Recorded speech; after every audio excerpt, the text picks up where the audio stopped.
প্রত্যেকটি প্রাথমিক বিদ্যালয় সরকারি বেসরকারি যেই মাধ্যমে হোক না কেন তারা সরকারি মনিটরিং এর অধীনে আসবে ইনশাআল্লাহ।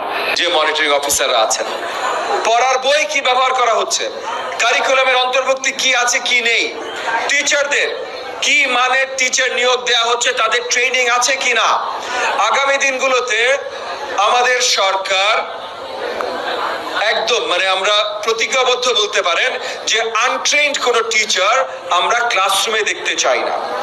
এই যে আমাদের অঙ্গীকার, আমরা অঙ্গীকারবদ্ধ যে আনট্রেন্ড টিচার ক্লাসরুমে যাবে না, তাহলে আনট্রেন্ড টিচার প্রাথমিক সরকারি প্রাথমিকে যেমন ক্লাসরুমে যাবে না, বেসরকারিও কোনো প্রাথমিকে আনট্রেন্ড টিচার ক্লাসরুমে যাবে না।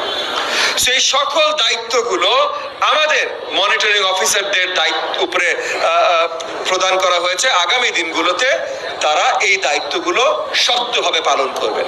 এগুলো নীতিমালা সামনে আসছে, আজকে এই ওয়ার্কশপে এগুলো রিলেটেড কিছু ট্রেনিং তাদেরকে দেওয়া হয়েছে, আগামী দিনগুলোতে এগুলোর আরো বিস্তারিত ট্রেনিং তাদেরকে দেওয়া হবে।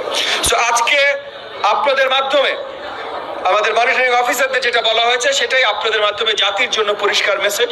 আগামী দিনগুলোতে প্রত্যেকটি প্রাথমিক বিদ্যালয় সরকারি বেসরকারি যেই মাধ্যমে হোক না কেন তারা সরকারি মনিটরিং এর অধীনে আসবে ইনশাআল্লাহ।